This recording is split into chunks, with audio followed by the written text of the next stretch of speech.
Bonjour, bienvenue sur cette vidéo. C'est une vidéo consacrée au droit et en particulier à la responsabilité de l'organisateur de compétition. Alors afin peut-être de structurer un peu votre prise de notes et puis retenir peut-être les choses les plus importantes, je vous invite à prendre une feuille de papier, à dessiner un tableau de 3 colonnes et 6 lignes. Dans la première ligne, vous identifierez les deux grands régimes de responsabilité que nous allons passer en revue. Dans la seconde ligne, la finalité de ces régimes de responsabilité, de ces types de responsabilité. Troisième ligne, vous répondrez à la question: est-ce que cette responsabilité est assurable ou non? Est-ce que ces responsabilités sont cumulables ou non? Dans la cinquième ligne, je vous invite à noter les requis et les principes d'engagement de chacune de ces responsabilités. Et puis en dernier lieu, vous posez la question de comment l'organisateur peut éviter de s'exposer, d'engager sa responsabilité lors de l'organisation d'un événement sportif. Alors, première question, qu'est-ce que la responsabilité ? Au sens juridique du terme, la responsabilité peut se définir de façon générale comme l'obligation de répondre du dommage que l'on cause à autrui, ainsi que d'en assumer les conséquences en termes de réparation et ou de sanction. Comment cela se traduit-il? On identifie deux régimes de responsabilité. Dans le domaine du sport, le fait générateur de responsabilité est très souvent la survenance d'un accident corporel. Par exemple, la blessure d'un pratiquant au cours d'une activité ou de la manifestation sportive. Cet accident peut avoir des conséquences sur le plan civil et sur le plan pénal. La responsabilité pénale, c'est l'obligation de répondre des infractions que l'on commet en violation de la loi pénale. Elle a pour objet la sanction d'une faute. Une faute pénale est punissable même si elle n'entraîne pas de dommages à une personne. De son côté, la responsabilité civile, c'est l'obligation de répondre des dommages que l'on cause à autrui.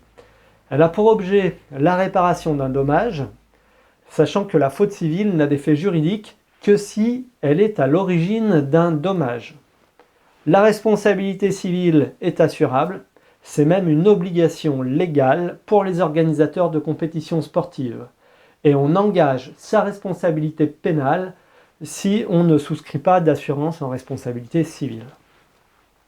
Le risque pénal, par contre, est un risque personnel et non assurable.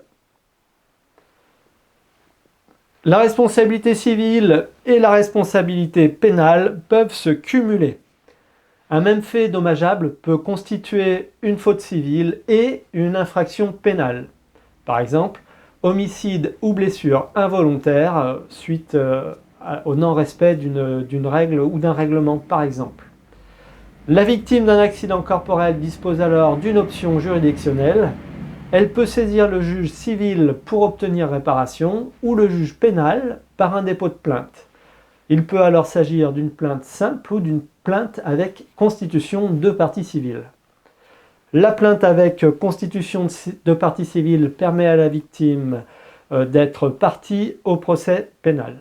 Le juge pénal est amené dans ce cas à se prononcer non seulement sur la culpabilité de l'auteur du dommage, mais également sur l'action civile de la victime ou de ses ayants droit, essentiellement afin de fixer une indemnité. Les conditions d'engagement de la responsabilité, elles sont au nombre de 3 qui doivent s'additionner obligatoirement. Si une des 3 n'est pas remplie, la responsabilité civile ne peut être engagée. Première condition, c'est qu'il doit y avoir un dommage, nécessairement. C'est un élément essentiel. S'il n'y a pas de préjudice, il n'y a pas de responsabilité civile. Le dommage peut être corporel, matériel ou bien moral. Deuxième élément, il doit y avoir une faute qui peut être volontaire ou non. Alors la faute, elle peut résulter de la violation d'une règle impérative, comme la loi, le règlement, une norme de conduite, ou d'une mauvaise application du contrat qui lie l'organisateur aux participants, notamment dans le cadre de son obligation de sécurité. Troisième élément pour engager votre responsabilité civile, il doit y avoir un lien de causalité entre la faute et le dommage. S'il y a une faute et un dommage qui n'ont pas de lien entre eux, il n'y a pas d'engagement de la responsabilité civile. La question qu'il faut se poser, c'est est-ce que le dommage aurait eu lieu si la faute n'avait pas été commise? Prenons un exemple de la vie courante. Un automobiliste sur la route franchit la ligne continue et provoque un accident avec un second automobiliste. Y a-t-il un dommage? Oui, c'est le véhicule de l'autre automobiliste. Y a-t-il une faute? Oui, le franchissement de la ligne blanche. Y a-t-il un lien de causalité? Oui, s'il n'y avait pas eu le franchissement de la ligne continue, il n'y aurait pas eu d'accident. La responsabilité civile du premier conducteur est donc engagée. Alors, il y a bien sûr des causes d'exclusion ou d'atténuation. La première d'entre elles, c'est la force majeure. Ça peut être une cause d'exonération totale. Alors attention, parce que la force majeure, c'est quand même quelque chose qui est assez encadré par la jurisprudence. Ce doit être un événement qui soit irrésistible, qui soit imprévu et qui soit extérieur, donc sur lequel on n'ait pas la possibilité d'agir. Un orage ou une tornade qui arrive sur une compétition, un changement météo, hein, est-ce que c'est irrésistible? Effectivement, c'est la force de la nature. Est-ce que c'est extérieur? Oui. Est-ce que c'est imprévisible? Peut-être, mais pas toujours. Bien souvent, les prévisions météorologiques auront pu annoncer un état d'instabilité, voire carrément la tempête telle qu'elle s'est produite. Donc attention, hein, c'est un élément qui est quand même pas souvent retenu par les tribunaux. Le fait d'un tiers, c'est une cause d'exonération totale ou partielle. Bon, dans le cadre de nos compétitions de ski, je ne sais pas, hein, si quelqu'un vient interagir avec l'organisation, on peut imaginer qu'il y ait exclusion ou atténuation partielle de la responsabilité civile de l'organisateur. Attention, il faudra que l'organisateur ait aussi mis en œuvre tous les moyens nécessaires pour empêcher cette interaction avec le tiers. Troisième cause d'exclusion ou d'atténuation, c'est la faute de la victime. Ça peut être une exonération totale ou partielle. Les décharges de responsabilité, attention, ça n'a pas de validité en matière délictuelle et ça a une efficacité limitée en termes contractuels. Un organisateur, il prend en main l'organisation, il propose un événement.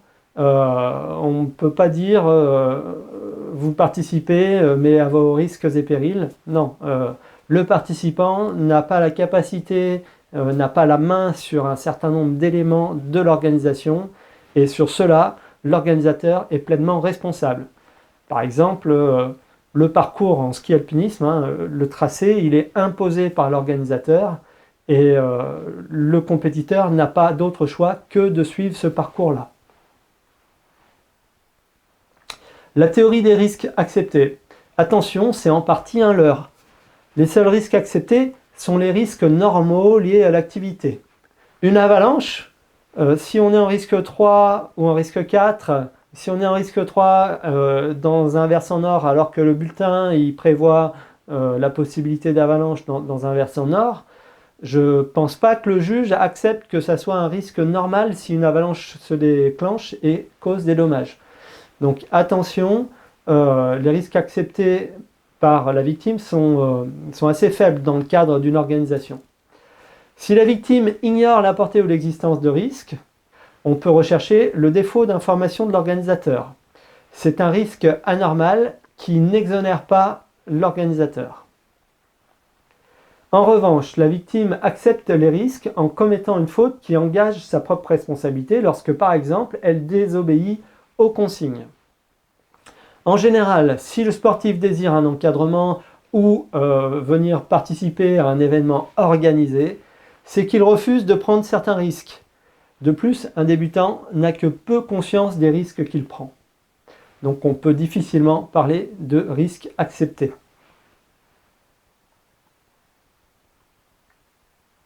La responsabilité pénale maintenant. C'est l'obligation de répondre de ses actes délictuels devant la justice et d'en assumer les conséquences pénales. Sa fonction, c'est inciter au respect des règles du vivre ensemble. Et de facto, on agite non pas la carotte, mais le bâton pour que chacun, à titre individuel ou collectif, respecte les règles de vie collective. C'est un risque qui est personnel et qui n'est pas assurable. Reprenons l'exemple de l'automobilisme et de la ligne blanche. Cette fois-ci, il roule, il franchit la ligne continue et ne provoque pas d'accident, mais il est observé par les forces de l'ordre. Le code de la route explicite l'interdiction de franchissement, c'est la loi ou éventuellement le règlement. Le code de la route prévoit une sanction, l'automobiliste est répréhensible pénalement et devra s'acquitter d'une contravention. Bien qu'il n'y ait pas eu de dommages, ni d'accident, ni quoi que ce soit, voilà, il a enfreint la règle ou la loi, et donc il est pénalisé pour inciter les individus à respecter les règles de vivre ensemble. Alors les principes et les conditions de la responsabilité pénale. Premier principe, c'est celui de la division tripartite des infractions. Les catégories d'infractions sont les crimes, les délits et les contraventions. Principe de la légalité des délits et des peines. Les incriminations et les peines doivent être prévues par un texte de loi pour les crimes et les délits ou par un texte réglementaire pour les contraventions. La responsabilité pénale, elle est personnelle. Nul n'est responsable pénalement que de son propre fait. Il n'y a pas de responsabilité pénale du fait d'autrui, ce qui constitue une différence avec la responsabilité civile. L'infraction suppose en principe la réunion de 3 éléments. Un élément légal, un élément matériel et dans certains cas, un élément moral intentionnel. Les crimes et délits sont en principe intentionnels, c'est-à-dire commis par une personne ayant volonté consciente et délibérée de commettre l'élément matériel de l'infraction. Il n'y a point de crime ou de délit sans intention de le commettre. L'élément intentionnel n'est pas toujours exigé. Il existe des délits non intentionnels, comme par exemple l'homicide et blessures par imprudence. Alors regardons un petit peu l'article L121-3 du Code pénal. Qu'est-ce qu'il dit ? Il dit mot à mot, il n'y a point de crime ou de délit sans intention de le commettre. Toutefois, lorsque la loi le prévoit, il y a délit en cas de mise en danger délibérée de la personne d'autrui. Il y a également délit lorsque la loi le prévoit en cas de faute d'imprudence, de négligence ou de manquement à une obligation de prudence ou de sécurité prévue par la loi ou le règlement, s'il est établi que l'auteur des faits n'a pas accompli les diligences normales, compte tenu, le cas échéant, de la nature de ses missions ou de ses fonctions, de ses compétences, ainsi que du pouvoir et des moyens dont il disposait. L'organisateur d'un événement sportif, il rentre clairement là dans ce paragraphe, il doit accomplir les diligences normales, compte tenu de ses missions et des fonctions et du pouvoir qu'il a sur l'organisation, et il doit mettre en œuvre les moyens proportionnés pour assurer la sécurité de sa manifestation. Dans le cas prévu par l'alinéa qui précède, les personnes physiques qui n'ont pas causé directement le dommage mais qui ont créé ou contribué à créer la situation qui a permis la réalisation du dommage ou qui n'ont pas pris les mesures permettant de l'éviter sont responsables pénalement s'il est établi qu'elles sont soit violé de façon manifestement délibérée une obligation particulière de prudence ou de sécurité prévue par la loi ou le règlement, soit commis une faute caractérisée qui exposait autrui à un risque d'une particulière gravité qu'elle ne pouvait ignorer. On voit bien ici, l'élément important, c'est quand il y a une obligation de prudence ou de sécurité qui est prévue par la loi ou par le règlement, et en l'occurrence, ça sera typiquement ici les règlements de la fédération délégataire, les règles sportives, les règles d'organisation, les règles techniques. Quand on ne respecte pas les règles fédérales, on s'expose totalement à cet article L121-3 du Code pénal, qui fait que même si on ne contribue qu'indirectement à un dommage, on peut avoir sa responsabilité pénale recherchée. L'article L222-19 du Code pénal dit que le fait de causer à autrui dans des conditions et selon les distinctions prévues par l'article L121-3, celui qu'on vient de voir, par maladresse, imprudence, inattention, négligence ou manquement à une obligation de prudence ou de sécurité imposée par la loi ou le règlement. Donc le fait de causer à autrui une incapacité totale de travail pendant plus de 3 mois est puni de 2 ans d'emprisonnement et 30 000 € d'amende. Et je vous rappelle, la responsabilité pénale n'est pas assurable. En cas de violation manifestement délibérée d'une obligation particulière de prudence ou de sécurité imposée par la loi ou le règlement, les peines encourues sont portées à 3 ans d'emprisonnement et à 45 000 € d'amende. Continuons à regarder les principes et conditions d'engagement de notre responsabilité pénale. Les conditions de mise en œuvre de la responsabilité pénale des personnes physiques pour des infractions non intentionnelles. Comment cela se passe lorsqu'un juge va devoir regarder s'il y a responsabilité pénale ou pas, lorsqu'on est dans le cadre non intentionnel? Première étape, on qualifie les faits. Le prévenu a-t-il commis une faute d'imprudence ou un manquement à une obligation de prudence ou de sécurité prévue par la loi ou le règlement? On apprécie in concreto, donc en fonction du cas d'espèce. S'il n'y a pas de faute ou de manquement, il y a relax. S'il y a une faute ou un manquement, on passe à la deuxième étape.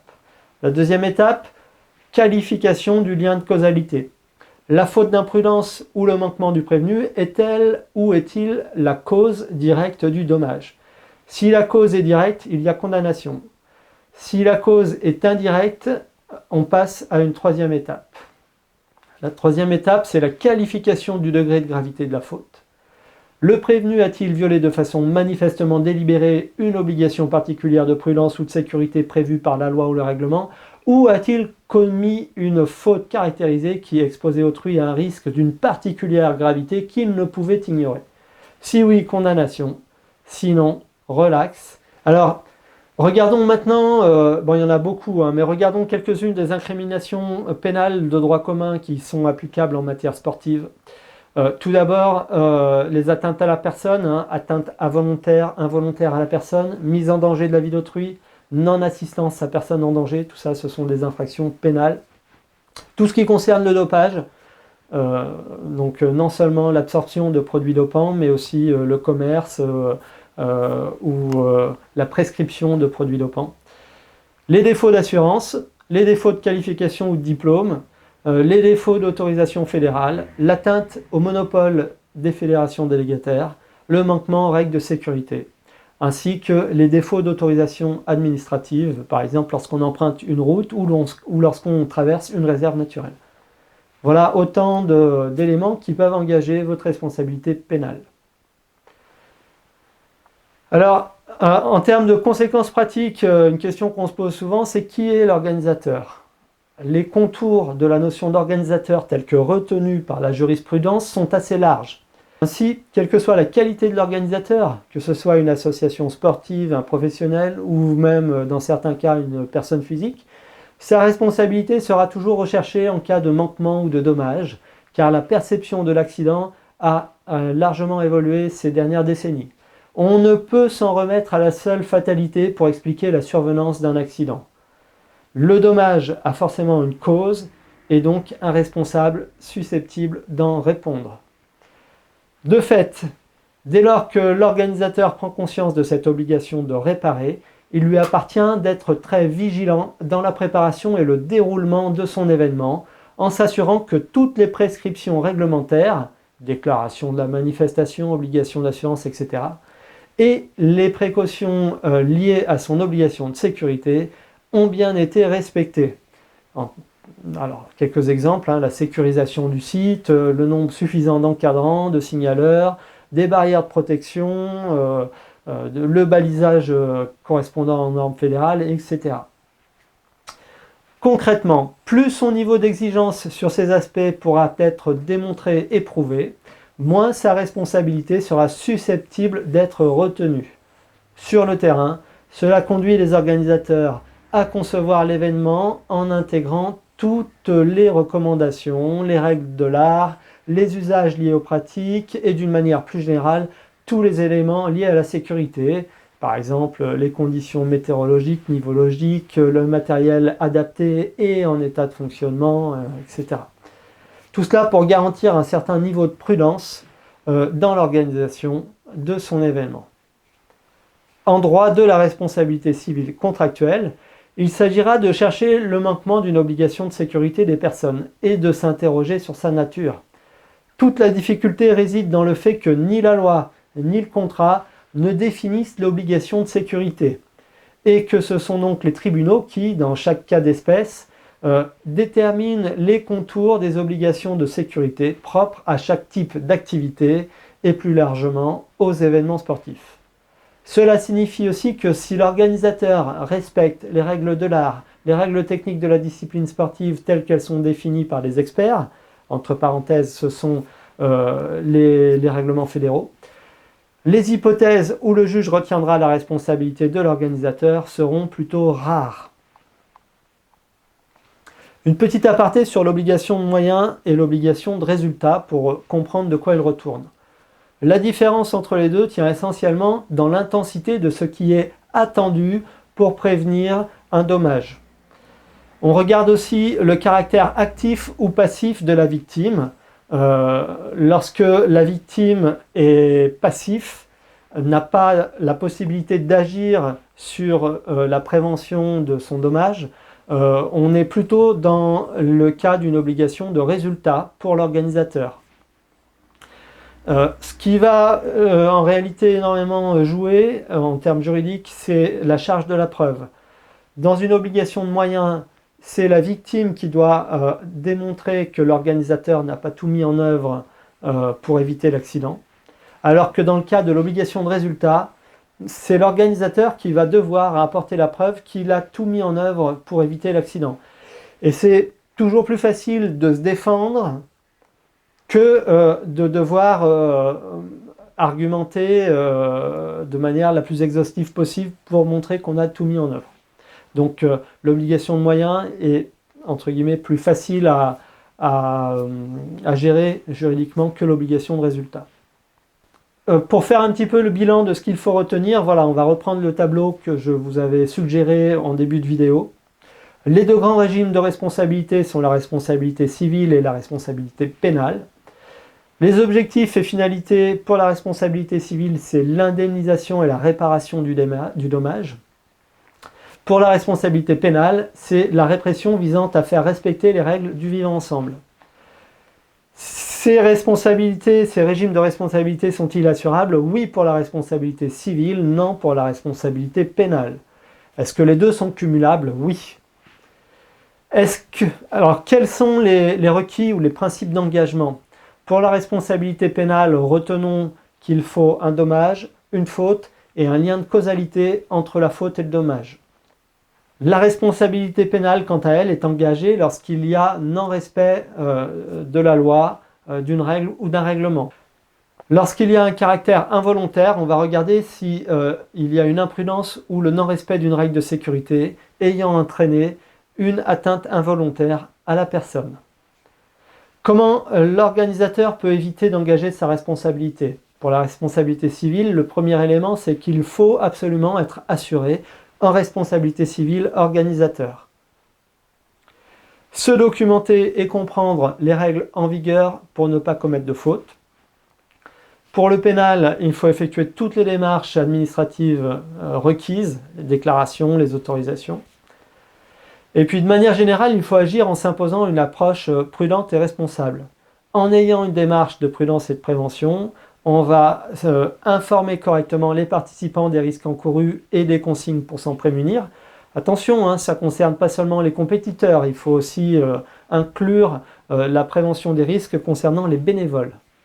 Il faut savoir s'adapter aux conditions, que ce soit la météo, la nivologie, et avoir anticipé des solutions alternatives. Il faut prendre connaissance des règles en vigueur dans l'espace emprunté, arrêtés préfectoraux, municipaux, la réglementation environnementale. Et pour l'activité concernée, il faut respecter les règles fédérales. Il faut vérifier le certificat médical des participants. Alors, pour les licenciés de la FFME, le certificat médical de non-contre-indication de l'activité en compétition est enregistré au moment de la prise de licence. Et enfin, il faut proposer pour les non-licenciés une assurance individuelle accident aux participants. Proposer, mais il ne s'agit pas d'imposer, on ne fait pas de la vente forcée. Il faut enfin s'astreindre à une obligation de moyens de sécurité en vérifiant que les participants ont l'équipement requis, les vêtements, le matériel de sécurité, en planifiant correctement la mise en place des bénévoles, timing, cheminement, moyens de communication, en déployant les bénévoles qualifiés et en nombre suffisant, en prévoyant des moyens de secours adaptés et dimensionnés et en ayant une infrastructure de communication qui permette de donner l'alerte, puis enfin en respectant particulièrement les règlements fédéraux pour tout ce qui aura un impact sur la sécurité, balisage, traçage, respect des dénivelés, en particulier pour les jeunes, etc. Voilà, alors j'espère que cette vidéo vous aura donné là quelques éléments pour un petit peu mieux comprendre la responsabilité juridique de l'organisateur. Je vous invite à retrouver plusieurs documents à télécharger dans la description de la vidéo. Et puis maintenant, vous pouvez passer à une autre vidéo concernant la formation des directeurs de course.